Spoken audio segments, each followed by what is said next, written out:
Sifat manusia adalah kesatuan dari 3 sifat manusia. Apakah perbuatan manusia sudah ditakdirkan sebelumnya? Seekor singa akan memangsa rusa. Dan rusa ditakdirkan untuk takut pada singa. Lalu kenapa keadilan jadi hal yang penting? Mengapa kejahatan mendapatkan hukuman? Lalu apa tujuan semuanya?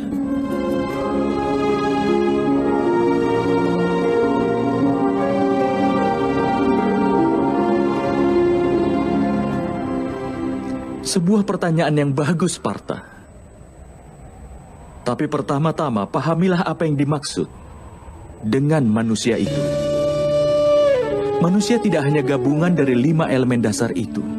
Tidak hanya kelima wujud itu.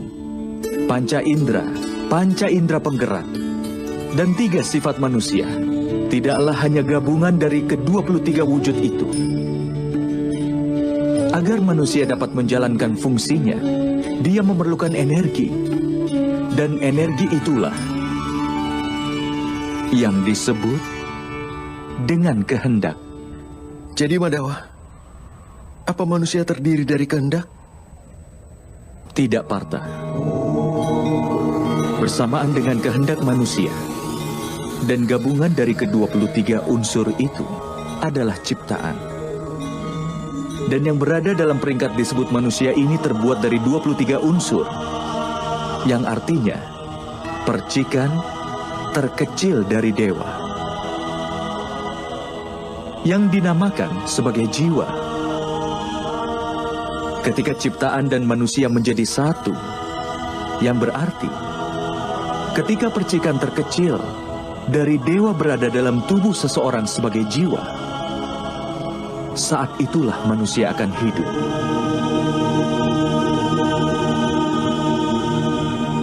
Apa yang dimaksud dengan jiwa, Madawa? Dan apa yang dimaksud dengan memahaminya? Seperti halnya ketika manusia menggunakan kereta. Seperti itulah jiwa menggunakan perangkat yang disebut dengan tubuh. Melalui media tubuh, dia mengalami suka dan duka dari tubuh itu. Tetapi jiwa bukanlah tubuh, Partha. Tubuh masih bisa dihancurkan. Tetapi jiwa tidak akan bisa dihancurkan. Nainam cindati sastrani, nainam dahati pavaka, nacainam kelidayanti apo, nasosayati maruta. Artinya jiwa tidak bisa ditembus senjata apapun, ataupun dibakar dengan api, ataupun dilemahkan oleh air, ataupun dikeringkan dengan angin. Walaupun jiwa berada di dalam tubuh, jiwa itu abadi. Nahanya tehanya mane sarire. Partha, tubuh mungkin saja bisa dibunuh, tetapi jiwa itu sendiri tidak akan bisa dibunuh. Jiwa itu ada di mana-mana, tidak berwujud, tetap, dan dia kekal. Seperti halnya manusia membuang pakaian lama dan memakai yang baru. Hampir sama jika jiwa meninggalkan tubuh yang tua dan berulang kali menempati tubuh yang baru. Tapi Madawa, melalui tubuhku, aku bisa merasakan dunia. Tanpa memahami tubuhku ini, bagaimana aku akan dapat memahami jiwaku?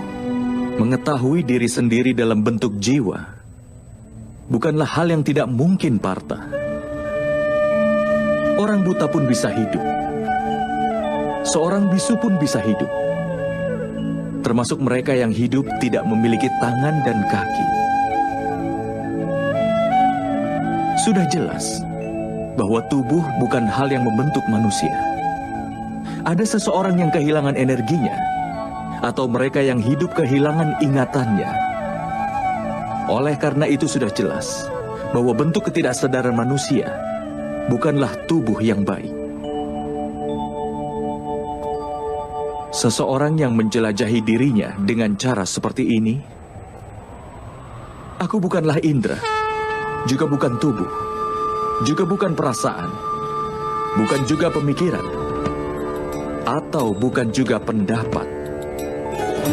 Orang yang bisa memahami hal ini, akhirnya akan dapat memahami dirinya dalam bentuk jiwa.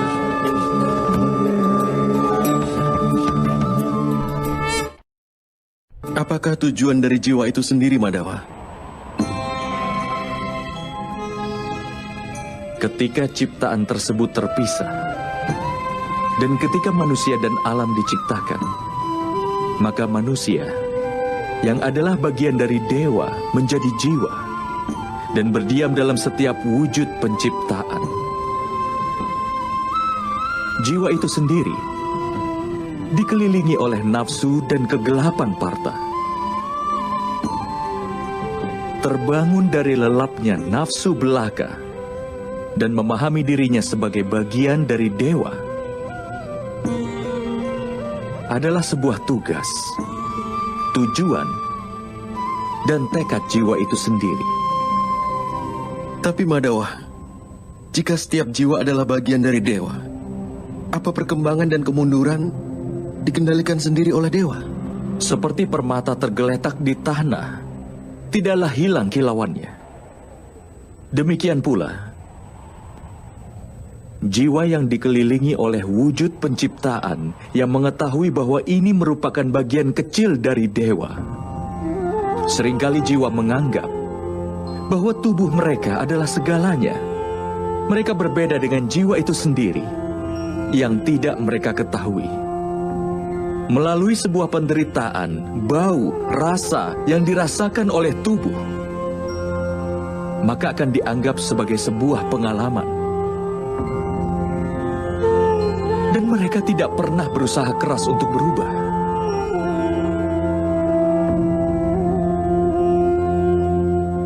Jiwa yang tidak mau berusaha keras untuk berubah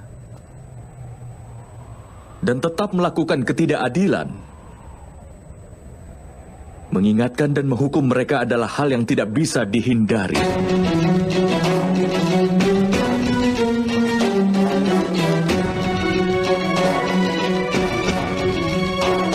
Kau lebih baik memahami hal ini juga, Partha, bahwa kau bukanlah tubuh, tetapi sebuah jiwa. Setiap prajurit yang ada di medan pertempuran ini tidak seperti yang ada di dalam pikiranmu. Mereka semua telah tinggal di dalam tubuhnya untuk beberapa waktu. Tubuh mereka akan mati, tetapi jiwa mereka semua abadi. Mereka akan menempati tubuh baru lagi, sampai mereka tidak menyadari dirinya sebagai jiwa yang murni. Sampai mereka menyerahkan ketidakadilan dan mencamkan keadilan ke dalam dirinya. Mereka akan terus lahir dan kemudian mati. Ini adalah pelajaran pertama dari Brahma Widya, Partha. Mereka yang lahir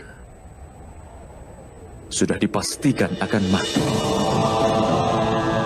Dan bagi mereka yang telah mati, sudah pasti akan dilahirkan kembali. Pengetahuan ini disebut dengan Samkhya Yoga.